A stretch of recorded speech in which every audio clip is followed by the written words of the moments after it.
இப்போலாம் சினிமாவையே ஏதாவது ஒரு சாதி வன்மத்தோடு தான் பார்க்குறாங்க. இல்லை மதச்சாயம் பூச பார்க்குறாங்க.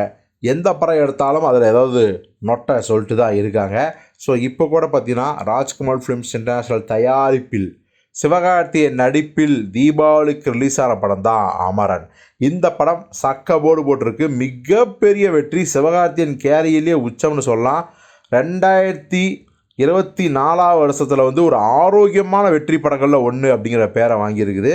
கிட்டத்தட்ட 330 கோடிக்கு மேலே வசூல் போயிட்டுருக்கு. சிவகார்த்திகேயன் கேரியோட உச்சம். ராஜ்கமல் ஃபிலிம்ஸும் மிகப்பெரிய வசூல் அள்ளிட்டாங்க. இதெல்லாம் ஒரு பக்கம் இருந்தாலும் கூட பார்த்திங்கன்னா இந்த படம் வந்து ஒரு குறிப்பிட்ட சாராரை, நம்ம இஸ்லாமிய சகோதரர்களை அவமானப்படுத்துது, காஷ்மீர் இஸ்லாமியர்களை வந்து கேவலப்படுத்துது, அப்படி இப்படின்னு ஏகப்பட்ட வதந்திகள், தடங்கல்கள், தடைக்கல்கள் எல்லாமே இருந்துச்சு. இப்போ பார்த்திங்கன்னா இன்னொரு சர்ச்சையும் வந்திருக்கு. என்ன அப்படின்னா, இப்போ இந்த அமரன் படத்தை ஒரு சீன், ஏன்னா நம்ம சிவகார்த்திகேயன் உள்ளிட்ட சோல்ஜர்ஸ் எல்லாமே அந்த வேனில் போயிட்டுருக்கும்போது திடீர்னு நம்ம தீவிரவாதிகள் தாக்குதல் நடத்துவாங்க.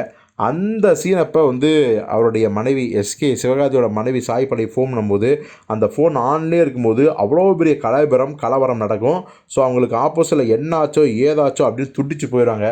இந்த சீன் வந்து தியேட்டரில் ஒரு மிகப்பெரிய ஒரு பரபரப்பு உண்டாக்குச்சு. ரசிகர்களாக உண்மையாலுமே பதறி போயிட்டாங்க. ஓ, உண்மையாலுமே டெரரிஸ்ட்டுக்கும் இராணுவத்துக்கும் நடக்கிற போர் இப்படி தான் இருக்குமா, ஐயையோ அப்படிங்கிற அளவுக்கு மக்கள் வந்து அவங்க மனசை உலுக்கி எழுதிச்சு அந்த சீன். ஸோ இப்படிலாம் பாராட்டை பெற்றாலும் கூட இந்த படம் ஒரு அயல்நாட்டு திரைப்படம் அப்படிங்கிறத வந்து நம்ம நெட்டிசன்ஸ் கண்டுபிடிச்சாங்க. ஒட்டுமொத்த படம் கிடையாது, இந்த ஒரு சீன். ஸோ இந்த வீடியோவையும் சிவகார்த்தியோட அமரன் படத்தோட அந்த வீடியோவும் 2 சீனையும் வந்து பார்த்திங்கன்னா அப்படியே போட்டு காட்டுறாங்க. டிட்டோவாக அப்படியே இருக்குது. ஸோ இதில் வந்து என்ன சொல்கிறாங்கன்னா, முழு படமும் காப்பி அடிச்சாங்கன்னு வழக்கம் போல் ஊத ஆரம்பித்தாங்க. அப்படி கிடையாதுங்க. ஒரு மிக முக்கியமான ஒரு சீனு, அதுவும் பார்த்திங்கன்னா முகுந்து வாழ்க்கையில் நடந்த சீன்.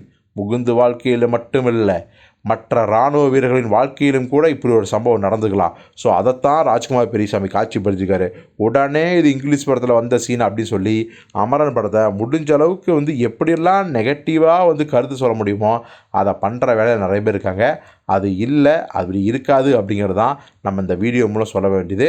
முகுந்த் வரதராஜனோட லைஃப்பில் அப்படி ஒரு சீன் நிஜமாலுமே நடந்தது அப்படிங்கிறது தான் ராஜ்குமார் பெரியசாமி வந்து பதிவு பண்ணியிருக்காரு.